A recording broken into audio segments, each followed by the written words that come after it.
Shalom, y'all, man. I'm sorry for the lighting. It's pretty dark in here, but this is like the only place I can find that's somewhere solitude.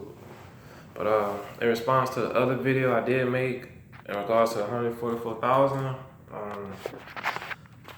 I just been sitting on it heavy. Most I just been putting on me heavy, and I just been, connecting the dots, this is what we all try to do because there's so much falsehood in our Bible, man. Our Bible been infiltrated by the Gentiles, and it been things that was purposely uh, put in here to, keep His chosen sleep. You know what I'm saying? So I took a few notes, and today we're gonna be in Revelation 7. So I'm gonna just, I took notes, man. I took many notes uh, in regards to this, like literally within probably like 30 minutes tops. So right now we in Revelation 7, and I'm just gonna point out of the whole. I'm just read the whole chapter real quick. Not even the whole chapter because I don't got much time, but I'll read like certain key parts in Revelation 7. Because Revelation 7 seems like it's explaining, okay, these how they're gonna be selected, and these are like the attributes they will have. The 144, because Revelation 14 seems like chapter 14 seems like it talks about how okay, that's when the 144,000 is already selected and they're gonna battle basically. But this would be like the attributes. Revelation 7 would be the attributes of the 144,000 basically. So it basically says and after these things I saw four angels. And after these things I saw four angels standing on the four corners of the earth, holding the four winds of the earth, that the wind should not blow on the earth, nor on the sea or any tree.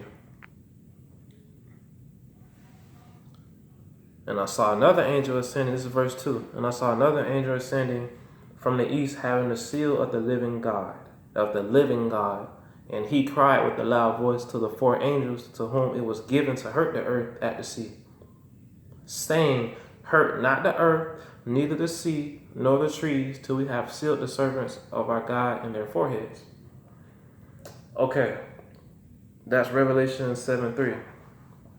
And the notes I took in regards to that 7:3 is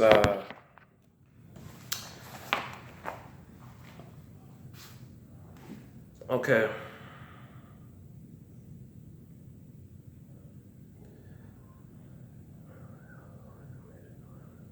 Okay, once again in 7:3, when it says, saying, hurt not the earth, neither the sea nor the trees, till we have sealed the servants of our God in their foreheads. Okay, meaning that this is just, I'm giving you my opinions on this because, like I said, we all don't know, we all trying to figure it out. So I'm gonna let y'all do it. This is what y'all do with it, but this is what I'm just gonna tell y'all, man. Meaning that Yah is holding his major calamities back and is not sending the angels to pour out the plagues where the chosen are until all is sealed. Which is probably the reason why many of us are coming to the acknowledgement that Christ crucified is a false doctrine, and that following the old ancient ways, which are the commandments and worshiping Yah, is what we must do.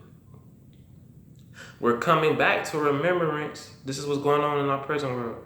Certain people, we're coming back to a remembrance of Yah, because Yah in his word says that the third and the fourth generation hate him, meaning that if the third and fourth generation hate him, he said in his word, especially in 1 John chapter 5 verse 3, how if you love God, the love of God is following his commandments. He says in his word, if you love God, you will do what he say. If you love the Most High, you will do what he say. And what God say through all his word, worship him and follow his commandments. Simple as that. It's simple. Okay.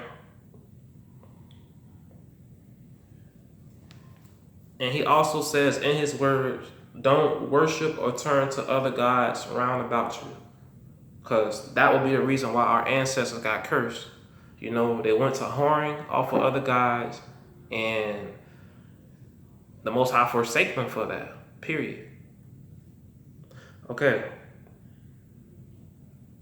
Now, this is in John. It says in John 4:22, ye worship, ye know not what we worship, for salvation is for the Jews. That's John 4:22. John 4:23 says, but the hour cometh, and now is, when the true worshipers shall worship the Father Yah, the Father, in spirit and in truth. For the Father seeketh such to worship him. These are the true worshipers now.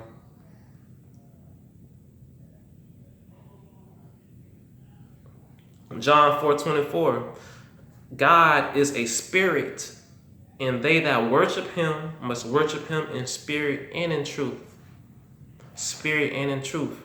The Most High is a spirit. He is a spirit, and we must worship him in truth. His truth is his commandments, his word, his laws. All his commandments is his laws, is his word. And the chosen ones will follow that, will follow his laws. Okay. So, with the scriptures and John, basically, Yah chosen would not observe the falsehood in the Bible. They would know and remember their ancient ways and customs and worship Yah in spirit and truth, as he requires his chosen to do.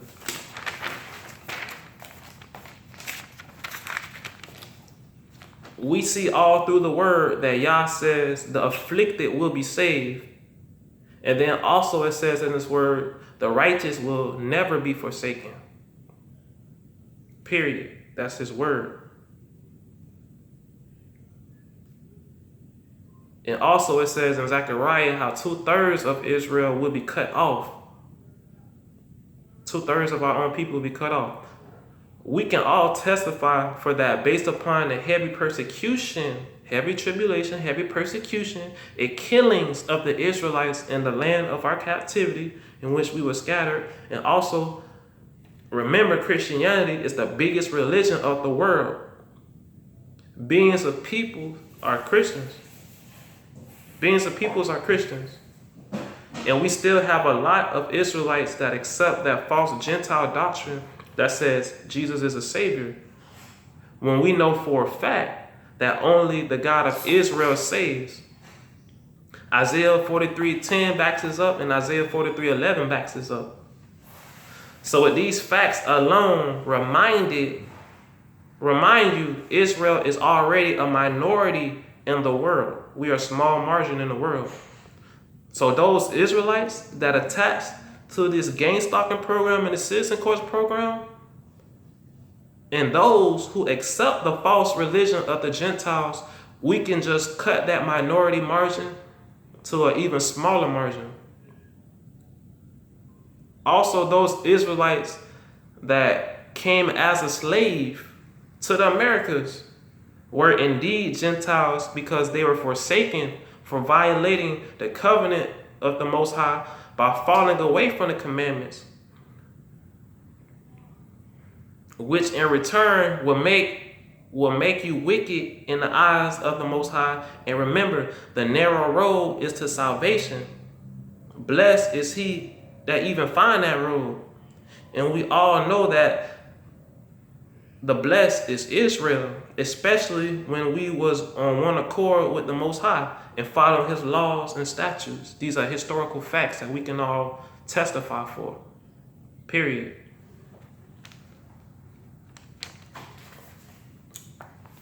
Okay, so now we're in Revelation, this is Revelation 7, verse 14.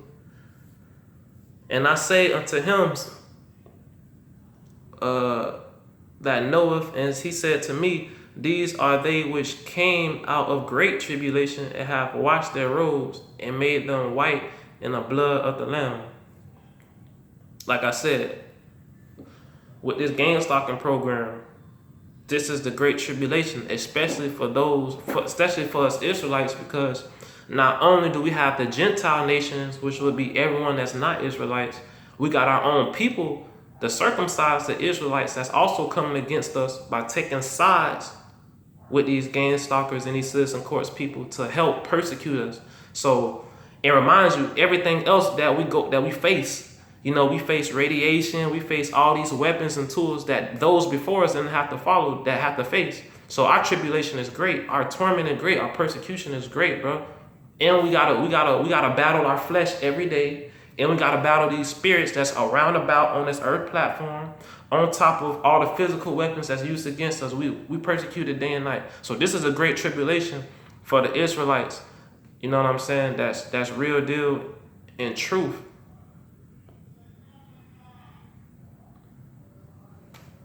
Okay. Great tribulation. We know that. Okay. The great tribulation we mentioned. We know that these are the last times that we're living in, because remember, it says in the word that there will be obvious signs of Yah coming back. I mean, of Yah coming, but people will be unrepentant, as we see today. Just as the days of Noah, people still drinking, marrying, living their lives without turning their ear to warnings.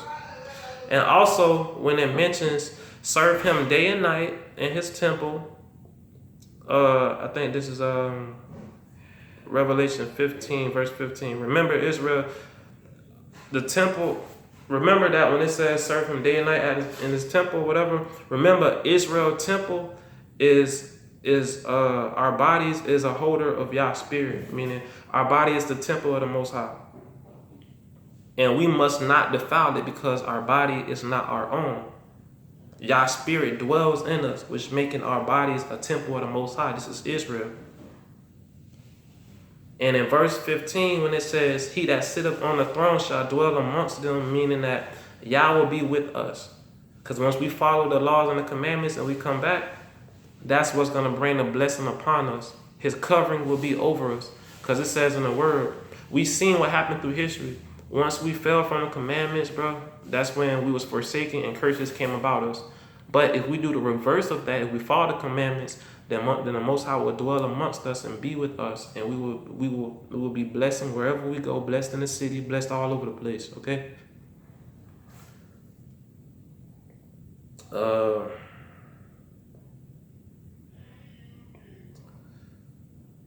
Meaning that Yah will be with us because we were his righteous, and if we love him and follow his laws and commandments, his presence will be amongst us, and no evil shall fall upon us. Yah is a shield to those who trust in him. He says that in his word. He's a shield to those who trust in him. We know this is true because history shows us how when we fell from the laws, what I just said, we fell from the law, we were forsaken and cursed, now having Yah with us, not having Yah with us. And also in verse 14, when it mentions wash their robes, it made them white in the blood of the Lamb. Meaning, remember, we're born in shape in iniquity based upon the curses that fell upon our ancestors, which got us here. We're born in shape in iniquity based upon being brought up to be lawless. Iniquity means lawlessness. We're brought up in the ways of the Gentile to be lawless. But we know the real prophet Jesus, the real Jesus, because there's two Jesuses in the Bible. The real Jesus of the Bible followed the Most High laws and lived the righteous life.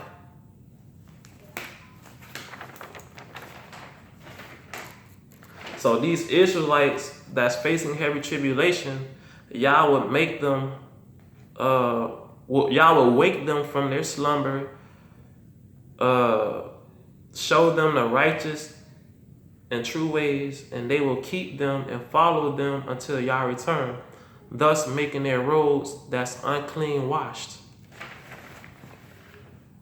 Meaning like we was polluted and stained based upon us being in this world, being born and shaped in iniquity, shit we didn't have control over.